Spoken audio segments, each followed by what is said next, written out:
இதய துடிப்பு அப்படிங்கிறது இது ஒரு மோட்டார் மாதிரி தான், ஒரு மிஷின் மாதிரி தான்.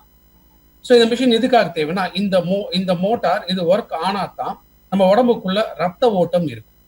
ஸோ ரத்த ஓட்டம் இருந்துச்சுன்னா தான் ஊட்டச்சத்துக்கள் ஒரு செல்களுக்குள்ளேயும் போய் சேரும். அதே போல ஆக்சிஜன், முக்கியமாக பிராணவாயு, இது உடம்புக்குள்ள ஒரு செல்களுக்கும் போய் கிடைக்கிறதுக்கு இந்த ரத்த ஓட்டம் மிக மிக அவசியம். அப்ப இந்த ரத்த ஓட்டம் நல்லா இருக்குன்னா 3 விஷயங்கள் நல்லா இருக்கும். அதுதான் இது கார்டியோ வாஸ்குலர் அப்படின்னு சொல்லுவோம்.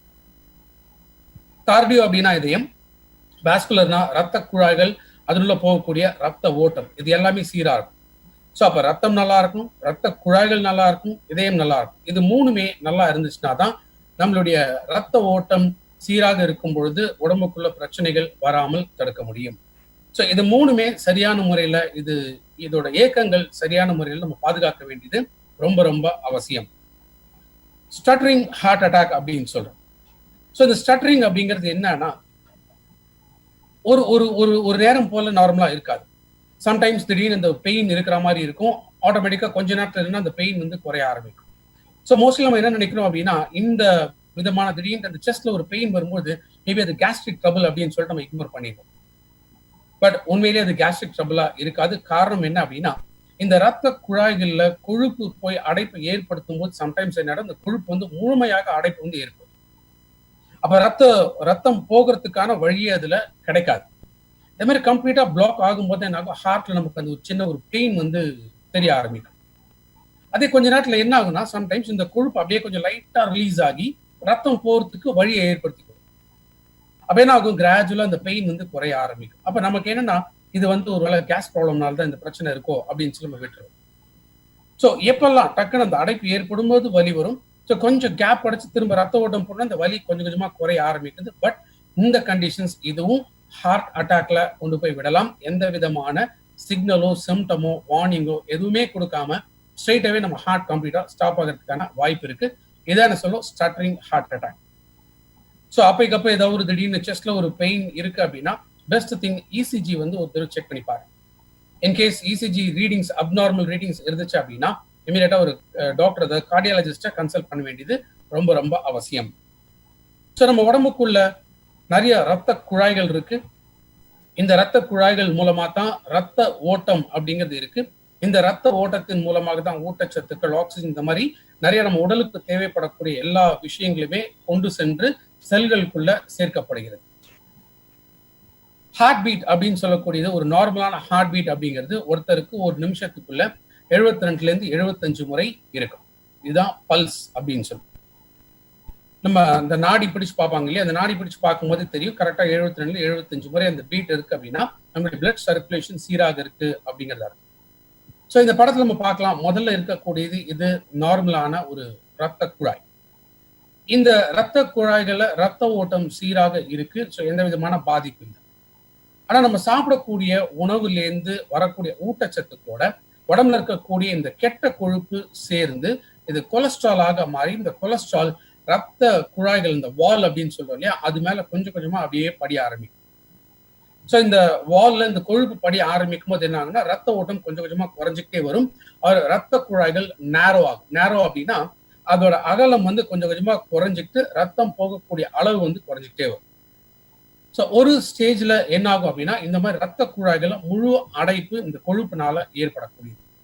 ஸோ இந்த மாதிரி ஒரு முழு அடைப்பு இந்த கொழுப்புனால வந்துருச்சு அப்படின்னா, ஸோ ரத்த ஓட்டம் கம்ப்ளீட்டா பிளாக் ஆகுது. அப்போ இமீடியட்டா ப்ரெஷர் எங்கே இருக்குன்னா ஹார்ட்ல போய் ஏறும். ஏன்னா இந்த சூழ்நிலை என்ன ஆகுது, demand and supply. So demand அதிகமா இருக்கு, ஏன்னா ரத்த ஓட்டம் இருக்கணும். ரத்த ஓட்டம் குறைஞ்சிச்சுனாலே ஆட்டோமேட்டிக்கா என்ன ஆகும், அப்படியே பிரெயின் கொஞ்சமா டல்லாக ஆரம்பிக்கும். அப்ப இந்த ரத்த ஓட்டம் இது சீராக இருக்குன்னா இந்த பிளாக்ஸ் தடுக்கக்கூடாது. அப்ப இந்த பிளாக் அதிகமா இருக்கும்போது தான் இதை அத்ரோஸ்க்ளீரோசிஸ் அப்படின்னு சொல்றோம். ஸோ இது உடம்புல எத்தனை விதமான ரத்த குழாய்கள் இருந்தாலும் எங்க வேணாலுமே இந்த பிளாக்ஸ் அப்படிங்கிறது இது ஏற்படலாம். ஸோ ரத்த குழாய்கள் இந்த கொழுப்புனால ஏற்படக்கூடிய அடைப்பு, இதை குறைக்க வேண்டியது அவசியம். ஸோ இதை குறைக்கலன்னா பலவிதமான இதயம் சம்பந்தப்பட்ட நோய்கள் ஏற்படலாம். ஸோ இந்த நோய்கள் வராம தடுக்கதான் ஃபிளாக்ஸீட் ஆயில். ஃபிளாக்ஸீட் இதை லின்சீட் ஆயில் அப்படின்னு சொல்லுவாங்க. இது ஒரு முழுக்க ஒரு வெஜிடேரியன் சோர்ஸ். இந்த ஃபிளாக்ஸ் ஆயில்ல என்ன அதிகமாக இருக்குன்னா நார்ச்சத்து, ஃபைபர் அதிகமாக இருக்கு. கலோரிகள் அதிகமாக்கக்கூடிய கார்போஹைட்ரேட்ஸ் இது ரொம்ப குறைவு. ஸோ ஃபைபர், நான் போன செஷன்ல நான் சொல்லியிருந்தேன், ஒரு நார்ச்சத்து இது உடல் எடையை கூடாம தடுக்க முடியும். அதே போல இதயம் சம்பந்தப்பட்ட பிரச்சனைகளுக்கு நல்ல தீவா இருக்கும். சர்க்கரை கண்ட்ரோல் பண்றதுக்கு அப்படிங்கிறது முன்னாடி இருக்கிற செஷன் நம்ம பார்த்தோம். அதே போலதான் இது ஃபைபர் கண்டென்ட் அதிகமாக இருக்கிறதுனால ரத்த குழாய்கள்ல கொழுப்புனால இருக்கக்கூடிய அடைப்பை படிப்படியாக நீக்க ஆரம்பிக்கும். ஸோ இந்த கொழுப்பு கொஞ்சம் கொஞ்சமா கரைய கரைய கரைய பழையபடி ரத்த ஓட்டம் சீராகும். இந்த ஹை பிளட் பிரஷர், உயர் ரத்த அழுத்தம், இது கிராஜுவலா நார்மலைஸ் ஆகும். பிளாக்ஸ் ஆயில் எடுக்கிறதுனால தலைமுடி சம்பந்தப்பட்ட பிரச்சனைகள் வராமல் தடுக்கலாம். அதே போல சருமத்துல வரக்கூடிய நோய்களும் வராமல் தடுக்கலாம். லைக் முகப்பரு இருக்கலாம், எக்ஸிமா அப்படின்னு சொல்லக்கூடிய ஏட்டோபிக் டெர்மடைட்டிஸ் இருக்கலாம், ஆர் டெர்மடைட்டிஸ் ஆர் சொரியாசிஸ் போன்ற condition. So skin related problem வராமல் தடுக்கக்கூடியது flax oil. So flax oil எடுக்கிறதுனால இதுவும் உடல் எடை குறைக்கிறதுக்கான ஒரு சொல்யூஷனா இருக்கும். பிகாஸ் ஆல்ரெடி நம்ம பார்த்தோம், இதுல ஃபைபர் கண்டென்ட் அதிகமாக இருக்கு. ஸோ நார்ச்சத்து நிறைய இருக்கிறதுனால இது கொழுப்பு தங்க விடாது.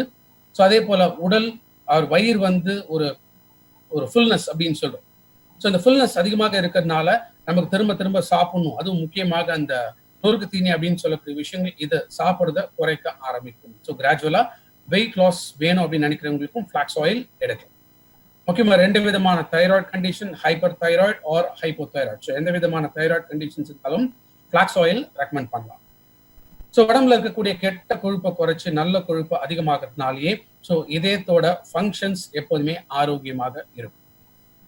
ஸோ இந்த ஃபிளாக்ஸ் ஆயில்ல ஆன்டி ஆக்சிடென்ட்ஸ், அதாவது லிக்னன்ஸ் அப்படிங்கிற பொருள் இதுல இருக்கு. இது உடம்புக்குள்ள உருவாகக்கூடிய நச்சு பொருள்கள், இதை அழிக்கக்கூடிய தன்மை. ஸோ முக்கியமாக ஃப்ரீ ரேடிக்கல் நச்சு பொருள் உருவாகாமல் தடுக்கக்கூடியது. அதனால வயோதிகத்தன்மை ஏற்படாமல் தடுக்கும்.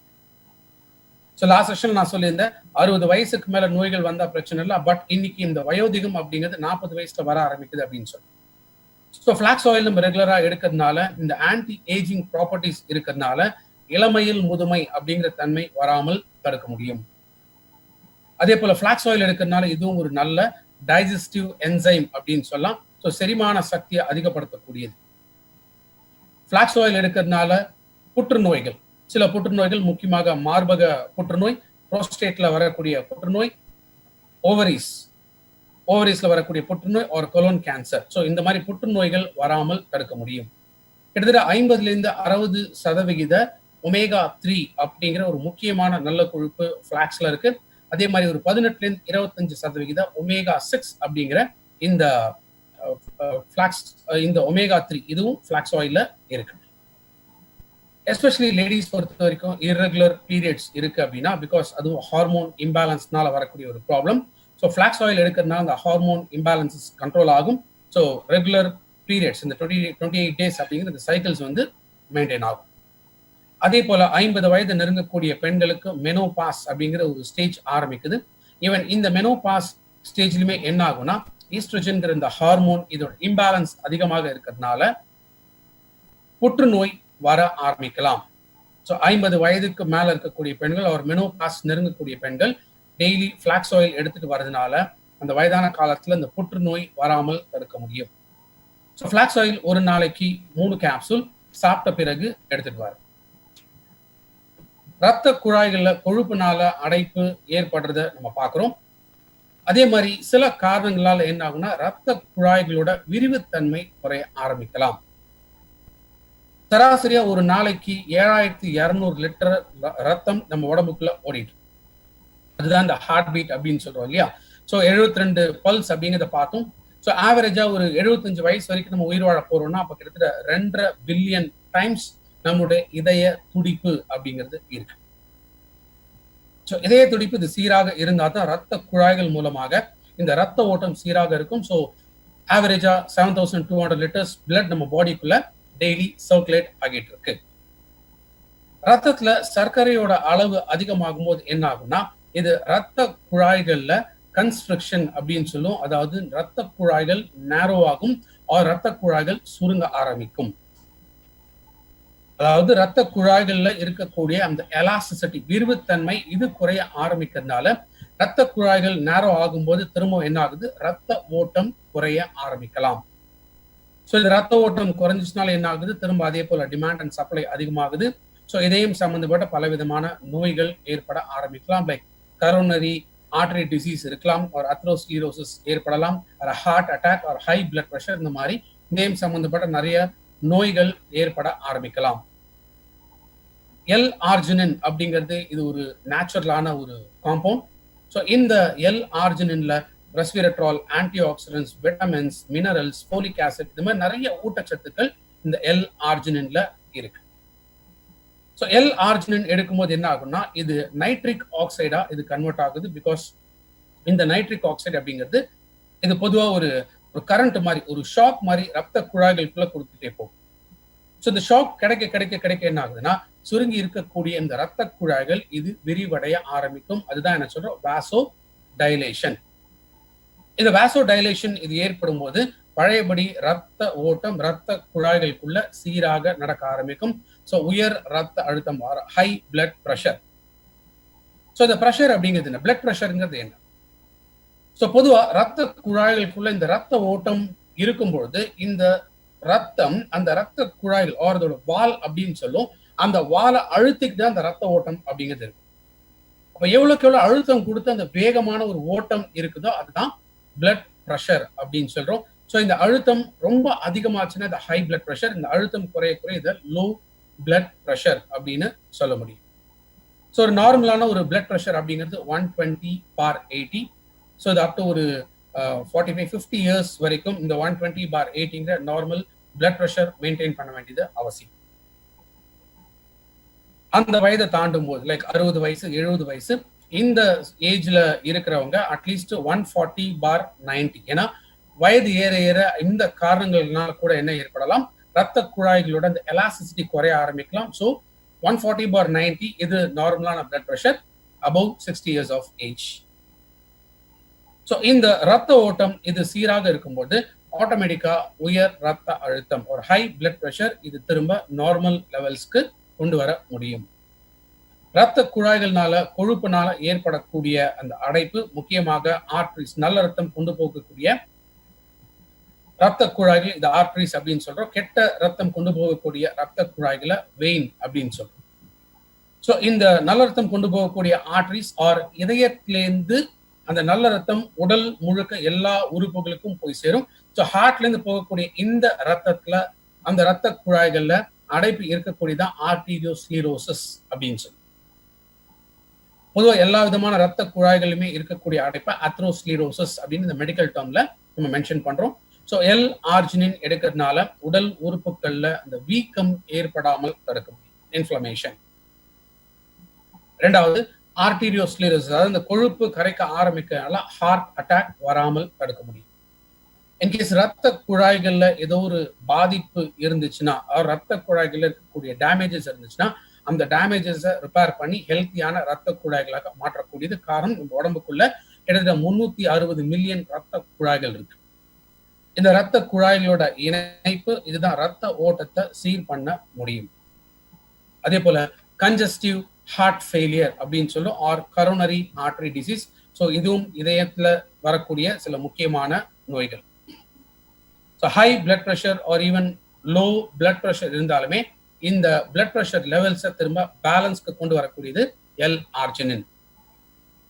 முக்கியமா ஸ்போர்ட்ஸ்ல இருக்கிறவங்க, அதுவும் அத்லெட்ஸ்க்கும் சரி, தடகள வீரர்கள் சொல்றோம் இல்லையா, அவங்களுக்கும் சரி, பாடி பில்டிங் பண்றவங்க, ஜிம்ல ஒர்க் அவுட் பண்றவங்க ஆர் வெயிட் லிஃப்ட் பண்றவங்க, ஸோ இவங்களுக்குலாம் அந்த அடிஷனா மசில்ஸை வந்து ரிலாக்ஸ் பண்ணி விட்டு ஸோ ரத்த ஓட்டம் சீராகும் போது இன்னும் நல்ல பவர், அந்த எனர்ஜி, ஸ்டாமினா எல்லாமே இவங்களுக்கு அதிகமாக கிடைக்கும். ஸோ நேச்சுரலாகவே எல் ஆர்ஜின் எடுக்கிறதுனால நோய் எதிர்ப்பு சக்தி அதிகமாகுது. அதே போல மசில் கிராம்ப்ஸ் ஆர் காலில் இருக்கக்கூடிய அந்த நரம்புகள், இந்த நரம்புகள்ல ரத்த ஓட்டம் குறைவாக இருக்கிறதுனால ஏற்படக்கூடிய அந்த வெரிகோஸ் வெயின் அப்படின்னு சொல்லுவோம். ஸோ ஈவன் இந்த வெரிகோஸ் வெயின்ஸ் இதுலையுமே ரத்தத்தை அந்த ஃபோர்ஸ் கொடுத்து புஷ் பண்ணக்கூடிய தன்மை எல் ஆர்ஜினின்ல இருக்கு. எல் ஆர்ஜினின் எடுக்கிறதுனால கிட்னி ஃபங்க்ஷன்ஸ் இம்ப்ரூவ் ஆகும். ஸோ நார்மலா சப்ளிமெண்ட்ஸ் கிட்னி ப்ராப்ளம் இருக்கிறவங்களுக்கு கொடுக்கக்கூடாது அப்படின்னு நான் சொல்லியிருந்தேன். ஒருவேளை யூரிக் ஆசிட் லெவல் அதிகமாக இருந்து ஆர் கிரியாட்டின் லெவல்ஸ் அதிகமாக இருந்துச்சுன்னா டயாலிசிஸ் போகிறதுக்கு முன்னாடி இருக்கக்கூடிய நபர்களுக்கு கிட்னி அந்த திரும்ப எக்ஸ்கிரீஷன் அந்த சிஸ்டம் திரும்ப மெயின்டைன் ஆகிறதுக்காக எல் ஆர்ஜினின் ரெக்கமெண்ட் பண்ணலாம். ஸோ டயாலிசிஸ்க்கு முன்னாடி கொடுக்கறதுனால ஸோ டயாலிசிஸ்க்கு போகக்கூடிய சூழ்நிலை ஏற்படாமல் கிட்னியை பாதுகாக்கப்படலாம். அதே போல மென்டல் கெப்பாசிட்டி, ஸோ மூளையோட செயல்பாடுகள் நல்லா இருக்கும். ஸோ மூளை வளர்ச்சி நல்லா இருக்கும்.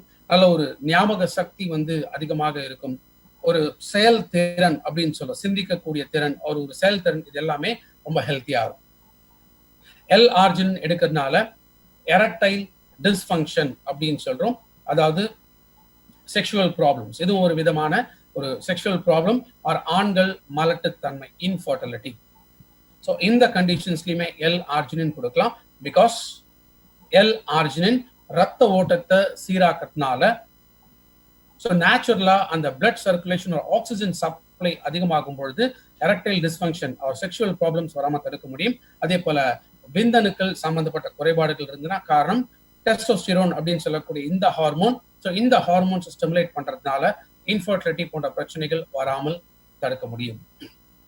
ஸோ சில பேருக்கு அடிக்கடி சளி பிடிக்கிறது, இல்லை இருமல் வருது, ஒரு காய்ச்சல் வரக்கூடிய தன்மை, அதாவது அலர்ஜி. ஸோ ஃப்ரீக்வெண்டா அலர்ஜி ஏதாவது வரக்கூடிய கண்டிஷன்ஸ் இருந்தாலும் சரி, அவங்களுக்கும் L-arginine ரெக்கமெண்ட் பண்ணலாம். ஸோ L-arginine எப்போ எடுக்கணும் அப்படின்னா, காலையில வெறும் வயிற்றுல ஒரு 200 ml தண்ணி, அண்ட் முக்கியமாக 200 ml தண்ணி எடுக்க வேண்டியது கண்ணாடி டம்ளர்ல எடுங்க. ஸோ நார்மலா ஸ்டெயின்லெஸ் ஸ்டீல் டம்ளர் ஆர் மற்ற சில்வர் டம்ளர்லயோ ஆர் காப்பர் டம்ளர்ல எடுக்க வேணாம். பிகாஸ் L-arginine நார்மலா இந்த மெட்டல்ஸோட ரியாக்ட் ஆகும். ஸோ பெஸ்ட் வழி என்ன அப்படின்னா, ஒரு கிளாஸ் டம்ளர்ல 200 ml தண்ணியில ஒரு பேக்கெட் ஃபுல்லா மிக்ஸ் பண்ணி குடிச்சிடும். ஸோ டெய்லி மார்னிங் எம்டி ஸ்டமக்ல ஒரு சாஷே பேக்கெட் எடுத்தா போதும். செக்ஷுவல் ப்ராப்ளம் இருக்கிறவங்க, எரக்டைல் டிஸ்ஃபங்க்ஷன்ஸ் இந்த பிரச்சனைகள் இருக்கிறவங்க, ஒரு மேல் இன்ஃபர்டிலிட்டி, ஆண்கள் பெண்கள் 2 பேருக்குமே இருந்துச்சுனாலுமே சரி, ஸோ அவங்க L-arginine நைட்டு சாப்பிட்றதுக்கு ஒரு மணி நேரத்துக்கு முன்னாடி ஆர் மேபி நைட்டு தூங்க போறதுக்கு ஒரு 1 மணி நேரத்துக்கு முன்னாடி L-arginine நான் சொன்ன இதே மெத்தட்ல எடுத்துட்டு வரேன். ஸோ டெய்லி மார்னிங் ஒரு டைம், நைட் ஒரு டைம் L-arginine கன்சியூம் பண்ண ஆரம்பிக்கிறதுனால ஸோ செக்ஷுவல் ப்ராப்ளம்ஸ் வராமல் தடுக்கலாம். அதே போல இன்ஃபர்டிலிட்டி, மலட்டுத்தன்மை பிரச்சனைகளும் வராமல் தடுக்க முடியும். அடுத்து நம்ம உடம்புல இருக்கக்கூடிய இன்னொரு முக்கியமான ஒரு விஷயம், அதுதான் இந்த கோஎன்சைம் Q10. இந்த கோஎன்சைம் Q10 அப்படிங்கிறது இது விட்டமின் மாதிரியான ஒரு ஊட்டச்சத்து. பொதுவாக நம்ம உடம்புல இருக்கக்கூடிய எல்லா செல்கள்லையுமே இந்த கோஎன்சைம் உற்பத்தி அப்படிங்கிறது இருக்கு. ஒவ்வொருத்தரோட செல்களுக்குள்ள இருக்கக்கூடிய மைட்டோகாண்ட்ரியா அப்படின்னு சொல்லுவோம். இந்த மைட்டோகாண்ட்ரியா நம்ம ஸ்கூல்ஸ்ல எல்லாம் படிச்சிருப்போம். இதுதான் பவர் ஹவுஸ் அப்படின்னு சொல்லுவோம். ஸோ இந்த கோஎன்சைம் Q10 இது இந்த பவர் ஹவுஸ்ல ஒரு மைட்டோகாண்ட்ரியாக்குள்ள சேமிக்கப்படுது. இந்த கோஎன்சைம் Q10 கிடைச்சாதான் மைட்டோகாண்ட்ரியா இதன் மூலமாக அந்த ரியாக்ஷன்ஸ் ஏற்பட ஆரம்பிக்கிறதுனால இது ATP அப்படின்னு சொல்றோம், அடினோசைன் ட்ரைபாஸ்பேட். ஸோ இந்த ATP தான் நம்ம உடம்புல இருக்கக்கூடிய உண்மையான எனர்ஜி. ஸோ இந்த கோஎன்சைம் இது கிடைக்கல அப்படின்னா மைட்டோகாண்ட்ரியால ATP-யா கன்வெர்ட் ஆகாது, ஆர் நம்ம உடம்புக்குள்ள அந்த எனர்ஜி, அந்த தெம்பு அப்படிங்கிற விஷயம் கிடைக்காமல் போகலாம். ஸோ இது கோஎன்சைம் Q10 அப்படிங்கிறது இது நேச்சுரலான ஒரு ஆன்டி ஆக்சிடென்ட். ஸோ நம்ம உடல்ல உருவாகக்கூடிய நச்சு பொருள்கள், ஃப்ரீ ரேடிக்கல் மாதிரியான நச்சு பொருள்கள் உருவாகாமல் தடுக்க முடியும். ஸோ எனர்ஜி, அந்த சக்தியை இதை அதிகப்படுத்த ஆரம்பிக்கிறதுனால எப்போதுமே நம்ம உடம்புக்குள்ள ஒரு தெம்பு, ஒரு சுறுசுறுப்பு அப்படிங்கிறது இருக்கு. அதே போல கோஎன்சைம் Q10 இது நோய் எதிர்ப்பு சக்தியும் அதிகப்படுத்தக்கூடியது. முக்கியமாக இது ஏன் இந்த கார்டியோ கேர் இந்த கோஎன்சைம் இதுக்குள்ள கொண்டு வந்தோம் அப்படின்னா, பிகாஸ் 90% ஹார்ட் மசில்ஸ்க்கு அந்த எனர்ஜி, இந்த பவர் இது கொடுக்கறதுக்கு கோஎன்சைம் கட்டாயம் தேவை. ஸோ நான் முன்னாடியே சொன்ன ஹார்ட் பீட் அப்படிங்கிறது இது ரொம்ப ரொம்ப இம்பார்ட்டன்ட். பிகாஸ் இதய துடிப்பு இருந்தா தான் ரத்த ஓட்டம் இருக்கும், ரத்த ஓட்டம் இருந்தா தான் ஆக்சிஜன் செல்களுக்கு சப்ளை ஆகும் அப்படிங்கிறத நம்ம பார்த்தோம். ஸோ யோசிச்சு பாருங்க, ஒரு 10 வருஷம் 20 வருஷம் கண்டினியூஸா ஹார்ட் துடிச்சுட்டே இருக்கு. சரி, ஒரு 5 மினிட்ஸ் எனக்கு ரொம்ப கஷ்டமா இருக்கு, இல்ல டயர்டா இருக்குன்னு ஹார்ட் ஒரு நிமிஷம் ரெஸ்ட் எடுத்துச்சுன்னா என்ன ஆகுங்கிறது யோசிப்பாரு. ஸோ அதுக்கப்புறம் நம்ம யோசிக்கிறதுக்கு எதுவுமே இல்லை, மற்றவங்க நம்மளை பார்த்து யோசிக்க முடியும். ஸோ அந்த மாதிரி ஒரு கண்டிஷன்ஸ்க்கு போகலாம். ஏன்னா அதனாலதான் இந்த 90% ஹார்ட் மசில்ஸ்க்கு கோஎன்சைம் வேணும் அப்படிங்கிறனால தான் இந்த ப்ராடக்ட் முக்கியமா கார்டியோ கேர்ல கொண்டு வந்திருக்கு. இந்த கோஎன்சைம் இது ரிச் சோர்ஸ் எதுல இருக்கும் அப்படின்னு கேட்டீங்கன்னா முக்கியமா மாமிசத்துல அண்ட் மாமிசத்துல மூளையில கல்லீரல்ல இதயத்துல இந்த மூணுத்துல இந்த கோஎன்சைம் அதிகமாக இருக்கும். முக்கியமாக பன்றிக்கறி, மாட்டுக்கறி, சிக்கன், கோழிக்கறி இதுல இந்த கோஎன்சைம் அதிகமாக காணப்படுது. பட் நம்மளுடைய கோஎன்சைம் அப்படிங்கிறது ஈஸ்ட்ல இருந்து எடுத்து அதை ஃபெர்மெண்ட் பண்ணி இது கிட்டத்தட்ட இந்த மாமிசத்துல என்ன மாதிரியான கோஎன்சைம் கிடைக்குமோ அதை பேலன்ஸ் பண்ற வகையில ஈஸ்ட ஃபெர்மெண்ட் பண்ணி அதுல இருந்து நம்மளுடைய கோஎன்சைம் Q10 இது தயாரிக்கிறாங்க. எஸ்பெஷலி பெஸ்ட் குவாலிட்டியான ஒரு பிராண்ட் அப்படின்னு சொல்லக்கூடியதா கெனேகா CoQ10. ஸோ நம்மளுடைய பிராண்ட் அப்படிங்கிறது இந்த கெனேகா CoQ10. இவ்வளவு விஷயங்கள் நம்ம கோஎன்சைம் Q10ல பார்த்தோம். ரைட், நம்ம எல்லா செல்களுமே இது உற்பத்தி ஆகுது அப்படிங்கிறது பார்த்தோம். அப்பயே இந்த சப்ளிமெண்ட்டை நம்ம எடுக்கும். பிகாஸ் கோஎன்சைம் Q10 ஆர் யூபிக்வினோன் அப்படின்னு சொல்லும். இது ரெண்டு ஃபார்ம்ஸ் இருக்கு. ஒன்னு யூபிக்வினோன் ஆர் யூபிக்வினலோன் அப்படின்னு சொல்றோம். So active form of coenzyme அப்படின்னு சொல்லக்கூடியதான் யூபிக்வினோன். ஸோ நம்மளுடைய கோஎன்சைம் Q10ல ஆக்டிவ் ஃபார்மா இருக்கக்கூடிய இந்த யூபிக்வினோன் இதுதான் இருக்கு. எப்போ நம்ம உடல்ல இருக்கக்கூடிய எல்லா செல்களுமே இந்த கோஎன்சைம் உற்பத்தி ஆனா கூட பட் வயது ஏற ஏற முக்கியமாக 40 வயசை தாண்டும் பொழுது இந்த கோஎன்சைமோட உற்பத்தி படிப்படியாக குறைய ஆரம்பிக்கலாம். ஸோ இது ஏஜிங் ஃபேக்டர்ஸ். ஸோ ஏஜிங் ஃபேக்டர்ஸுமே இது கான்ட்ரிபியூட் பண்ணக்கூடியது. அப்ப நம்ம உடம்புல அந்த சக்தி குறைய ஆரம்பிக்கிறதுக்கான முக்கியமான ஒரு காரணம். ஸோ அதான் அந்த கீழே இருக்க படத்துல நீங்க பார்க்கலாம். ஒரு 20 வயசுல அப்படின்னு பார்க்கும்போது நம்ம உடம்புல இருக்கக்கூடிய எல்லா செல்களையும் முழுமையான ஒரு கோஎன்சைம் கிடைக்குது. அதனாலதான் எப்போதுமே உடம்புல அந்த சுறுசுறுப்பு, தெம்பு, எனர்ஜி இது எல்லாமே கிடைக்குது. அதே ஒரு 40 வயசை தாண்டும் போது என்ன ஆகும்னா இந்த கோஎன்சைமோட உற்பத்தி ஆல்மோஸ்ட் பாதிக்கு பாதி டிராப் ஆக ஆரம்பிக்கும். ஸோ இது குறைபாடு இருக்கிறதுனால என்ன ஆகுதுன்னா ஒரு 20 வயசுல நம்ம உடம்புக்குள்ள இருந்த அந்த தெம்பு, அந்த பவர் இது எல்லாமே 40 வயசுல நம்ம உடம்புக்குள்ள இருக்கிறது இல்லை. 40 வயசுல இருக்கக்கூடிய பவர் 60 வயசுல இருக்கிறது இல்ல, ஆர் ஈவன் 60 வயசுல இருக்கக்கூடியது 80 வயசுல இருக்கிறது இல்ல. ஸோ வயது ஏற ஏற ஏற அந்த வயோதிகம் அதிகமாக அதிகமாக அதிகமாக நம்ம உடம்புக்குள்ள இந்த கோஎன்சைமோட பற்றாக்குறை அதிகமாக ஏற்படுது. அதனாலதான் தள்ளாமை அப்படிங்கிற ஒரு கண்டிஷன்ஸ்குள்ள நம்ம தள்ளப்படுறோம்.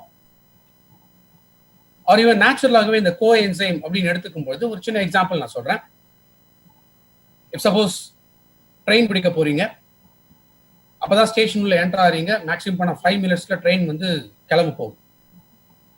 அப்ப என்ன ஆகும்? நேச்சுரலா நம்ம உடனே ஓட தான் ட்ரை பண்ணும். ஸோ ஓடி போய் அந்த ட்ரெயின் எப்படியாவது பிடிச்சிடணும் அப்படின்னு தான் நம்ம பார்ப்போம். அப்ப அந்த ஓட்டம் நம்ம ஓடணும் அப்படின்னா நம்ம உடம்புக்கு என்ன வேணும்? எனர்ஜி வேணும், பவர் வேணும். அப்ப என்ன ஆகுது? மூளை இன்ஸ்டன்டா எல்லா செல்ஸுக்கும் ஒரு கண்ட்ரோல் கொடுக்குது. என்ன அப்படின்னா அந்த கோஎன்சைமோட ஜெனரேஷன் ஆர் மைட்டோகாண்ட்ரியால சேமிக்கப்படக்கூடிய இந்த கோஎன்சைம் இன்ஸ்டன்டா அது எனர்ஜி கன்வர்ஷன் அப்படிங்கிறது நடக்க ஆரம்பிக்கும். ஸோ இந்த எனர்ஜி கன்வர்ஷன் இது நடக்க நடக்க ஆட்டோமேட்டிக்கா என்ன ஆகுது? நம்ம உடம்புக்குள்ள அந்த எனர்ஜி, இந்த பவர் கிடைக்க ஆரம்பிக்குது. ஸோ வேகமா ஓட ஆரம்பிக்கிறோம். அப்ப நம்ம ட்ரெயினை பிடிக்க முடியுது. அதே இந்த கோஎன்சைம் இதோட ஜெனரேஷன் ஏற்படலைன்னு வச்சுங்களேன், என்ன ஆகும்? நம்ம நின்ன இடத்துலயே இது ஓடணும்னு நினைப்போம். பட் உடம்புல அந்த தெம்பு கிடைக்காது. ஸோ ஆட்டோமேட்டிக்கா நம்ம ட்ரெயினை மிஸ் பண்ணிடுவோம். ஸோ இது மட்டும் இல்லாமல் கோஎன்சைம் ஹார்ட் அப்படிங்கிறது நம்ம பார்த்தோம். பட் மோஸ்ட்லி நம்ம உடம்புல இருக்கக்கூடிய நிறைய உறுப்புகளுக்கு கோஎன்சைம் ஒரு கட்டாயமான முக்கியமான ஒரு ப்ராடக்ட். தைராய்டு கிளாண்ட் இருக்கலாம். ஸோ தைராய்டு கிளாண்டுங்கிறது இந்த ஆடம்ஸ் ஆப்பிள் இந்த இடத்துல இருக்கக்கூடிய முக்கியமான ஒரு கிளாண்ட் இது. ஸோ இதுல இருந்து உருவாகக்கூடிய அந்த என்சைம்ஸ் இதுதான் நம்மளுடைய டோட்டல் பாடி ஃபங்க்ஷன்ஸை கண்ட்ரோல் பண்ணக்கூடிய முக்கியமான ஒரு என்சைம். ஸோ தைராய்டு கிளாண்ட்ல அந்த முக்கியமாக ஹைப்போ தைராய்டு இருக்கிறவங்களுக்கு கோஎன்சைம் ரெக்கமெண்ட் பண்ணலாம்.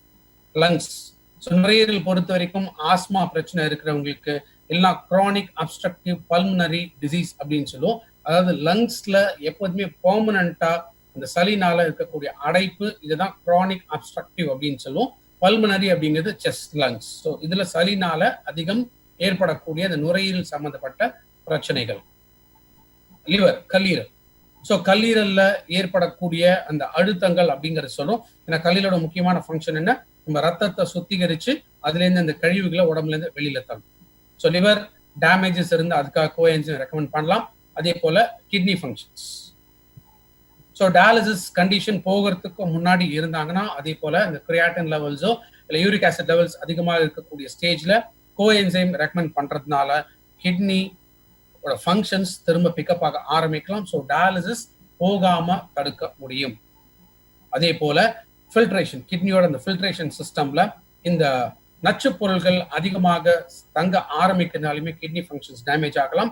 ஸோ கிட்னி ஹெல்த்தியாக இருக்கிறதுக்கு கோஎன்சைம் ரெக்கமெண்ட் பண்ணலாம். பான்கிரடைட்டிஸ் அப்படின்னு சொல்லும், அதாவது வீக்கம். ஸோ கணையத்துல ஏற்படக்கூடிய அந்த வீக்கம் ஆர் கணையத்துல ஏற்படக்கூடிய கேன்சர், இந்த கேன்சர் இந்த கண்டிஷன்ஸ் வராம தடுக்கிறதுக்கு கோஎன்சைம் ரெக்கமெண்ட் பண்ணலாம். பட் ஜெனரலாகவே கேன்சர் அப்படின்னு பார்த்தோம்னா வெறும் கோஎன்சைம் மட்டும் இல்லாம krill oil ரெக்கமெண்ட் பண்ணலாம், குர்குமின் ரெக்கமெண்ட் பண்ணலாம், கேனோடர்மா ரெக்கமெண்ட் பண்ணலாம், நோனி ரெக்கமெண்ட் பண்ணலாம், ஸ்பைருனா ரெக்கமெண்ட் பண்ணலாம், ஈவன் சிபக்தான். ஸோ இத்தனை விதமான ப்ராடக்ட்ஸ் இது அலாங் வித் தட் கோஎன்சைம் Q10ஓட சேர்ந்து ரெக்கமெண்ட் பண்ணலாம். மூளை. ஸோ மூளை சம்பந்தப்பட்ட பிரச்சனைகள் அப்படின்னு பார்க்கும்போது ஒன்று அல்சீமர்ஸ். ஸோ அல்சீமர்ஸ் அப்படிங்கிறது என்ன? டோட்டல் மெமரி லாஸ், எதுவுமே அவங்களுக்கு ஞாபகம் இருக்காது. ரெண்டாவது பார்க்கின்சன்ஸ். பார்க்கின்சன்ஸ் அப்படிங்கிறது என்ன? அந்த கை கால்லாம் அப்படியே ஒரு மாதிரி ஒரு உதறல் இருந்துகிட்டே இருக்கும், அப்படியே லைட்டா ஒரு ஆட்டம் கைகள் இருந்துகிட்டே இருக்கும். அதே போல மைக்ரேன். ஸோ தொடர்ந்து இருக்கக்கூடிய இந்த தலைவலி. ஸோ இந்த கண்டிஷன்ஸ்ல கோஎன்சைம் Q10 ரெக்கமெண்ட் பண்ணலாம். ஸோ ஹார்ட் பத்தி ஆல்ரெடி நான் சொன்னேன். ஸோ கன்ஜஸ்டிவ் ஹார்ட் ஃபெயிலர், இல்லை ischemic heart disease or arrhythmias அப்படின்னு சொல்லக்கூடிய ஹார்ட் பீட்ல இந்த டிமாண்ட் அண்ட் சப்ளை இதுல வேரி ஆகும்பொழுது, ஆக்சிஜன் சப்ளை குறைபாடுகள் இருக்கும்பொழுது அரித்மியாங்கிற கண்டிஷன்ஸ் ஏற்படும். ஆர் பிராடிகார்டியா ஆர் டக்கிகார்டியா அப்படிங்கிறது increased oxygen supply or decreased oxygen supply, இதனால வரக்கூடிய பிரச்சனைகள். மசில் வீக்னஸ், ஃபைப்ரோமயால்ஜியா அப்படின்னு சொல்லும், ஆர் கார்டியோ மயோபதி. ஸோ இது எல்லாமே மசில்ஸ்ல ஏற்படக்கூடிய வீக்னஸ். ஸோ ஆல்ரெடி நான் சொன்ன கோஎன்சைம் Q10 இது பாடி பில்டிங் பண்றவங்களுக்கு நம்ம ரெக்கமெண்ட் பண்றோம். அப்படிங்கிறதுனால என்ன ஆகுது? ஸோ மசில்ஸ்ல இருக்கக்கூடிய அந்த கான்ட்ராக்ஷன், சுருக்கங்கள், இதை கிளியர் ஆகிறதுனால ஸோ மசில்ஸ் அவங்களுக்கு ரீகெயின் ஆக ஆரம்பிக்கும். ஸோ ஸ்கின்ல ஏற்படக்கூடிய அந்த ட்ரைனஸ் இருக்கலாம், ரஃப்னஸ் இருக்கலாம், ஆர் சுருக்கங்கள் ஏற்படலாம், ஆர் ஈவன் முகப்பொருலேருந்து சொரியாசிஸ் வரைக்கும் எத்தனை விதமான கண்டிஷன் ஸ்கின்ல ஏற்படலாம். ஸோ ஸ்கின் ரிலேட்டட் ப்ராப்ளம்ஸ் இது வராமல் தடுக்கிறதுக்கு கோஎன்சைம் ரெக்கமெண்ட் பண்ணலாம்.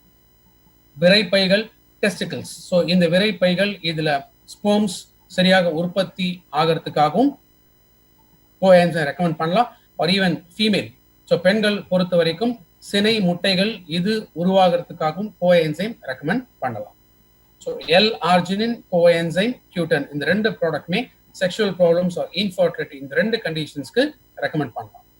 ஸோ கோஎன்சைம் Q10 ஒரு நாளைக்கு 2 கேப்சூல் சாப்பிட்ட பிறகு எடுத்துட்டு வரும். அடுத்ததான் நம்ம பார்க்கக்கூடிய முக்கியமான ஒரு ப்ராடக்ட். ஸோ இன்னைக்கு என்ன சொல்றாங்க? ஆவரேஜா 2.5 பில்லியன் டைம்ஸ், அதாவது ஒரு 75 வயசு நம்ம உயிர் வாழ போறோம்னா கிட்டத்தட்ட 2.5 பில்லியன் டைம்ஸ் நம்முடைய ஹார்ட் பீட் இருக்கு. ஸோ உடல் முழுக்க ரத்த ஓட்டத்தை சப்ளை பண்ணக்கூடியது. இதுதான் ஹார்ட்டோட வேலை. ஏன்னா இது ஒரு மிஷின் அப்படின்னு நான் சொல்ற காரணம் என்ன அப்படின்னு கேட்டீங்கன்னா, பிகாஸ் ஈவன் ஹார்ட் கூட கனெக்ட் ஆயிருக்கிறது என்னன்னா பர்கின்ஜே ஃபைபர்ஸ் அப்படின்னு சொல்றோம். இந்த பர்கின்ஜே ஃபைபர் இதுல இருந்தா என்ன ஆகுது? அந்த கரண்ட் உற்பத்தி ஆகும். இந்த கரண்ட் வந்து ஹார்ட்ல கொடுக்கும்போது ஒரு இம்பல்ஸ், ஸோ ஹார்ட் துடிக்க ஆரம்பிக்கும். ஹார்ட் பீட் இது சீராக இருக்கும். ஸோ ஜெனரலா ஹார்ட்ல வரக்கூடிய பிரச்சனைகள் என்ன? ஒன்று பிசிக்கல் இன்ஆக்டிவிட்டி அப்படின்னு சொல்லுவோம். பிகாஸ் இந்த 21 நாள் இந்த குவாரண்டைன் டைம் அப்படிங்கும்போது நம்மளுடைய பிசிக்கல் இன்ஆக்டிவிட்டிங்கிறது கொஞ்சம் அதிகமாக இருக்கும். பட் அட்லீஸ்ட் அதை ஓவர் கம் பண்றதுக்கு கிடைக்கிற நேரத்தில் நம்ம வீடுக்குள்ளேயோ இல்லை வீட்டு மேலே ஸ்பேஸ் இருந்துச்சுன்னா அட்லீஸ்ட் கொஞ்சம் வாக்கிங், ஸோ முடிஞ்ச அளவுக்கு வாக்கிங் பண்றதுனால இந்த இன்ஆக்டிவிட்டியை இது குறைக்க முடியும். அதே போல நம்ம வீட்டில் இருக்கிறதுனால கொஞ்சம் ஹெல்த்தியான டயட் இதை நம்ம சமைச்சு நம்மளால சாப்பிட முடியும். பிகாஸ் இது 2 ஃபேக்டர்ஸ் இதுதான் முக்கியமா இதயம் சம்பந்தப்பட்ட நோய்கள் உருவாகிறதுக்கான காரணம். ஸோ முக்கியமா சின்ன வயசுல அப்படின்னு பார்க்கும்போது தட் இஸ் லைக் அட்லீஸ்ட் ஒரு 18-20 வயசுல இருந்து ஒரு ஹெல்த்தியான ஒரு லைஃப் ஸ்டைல், ஸோ சரியான ஒரு உணவு பழக்கம், ஒரு பிசிக்கல் ஆக்டிவிட்டி, நம்மளுடைய பழக்க ஹேபிட்ஸ், இந்த ஹேபிட் ஃபார்மிங் இதெல்லாம் வந்து வராமல் தடுத்து ஸோ இதெல்லாம் நம்ம மெயின்டைன் பண்ண ஆரம்பிச்சோம் அப்படின்னா இதயம் வாழ்நாள் முழுக்க ஆரோக்கியமாக ஃபங்க்ஷன் ஆக முடியும். ஸோ இதயத்தோட ஃபங்க்ஷன்ஸ் நல்லா இருந்துச்சுமே ரத்த குழாய்கள்ல பிரச்சனைகள் ஏற்படாமல் தடுக்க முடியும்.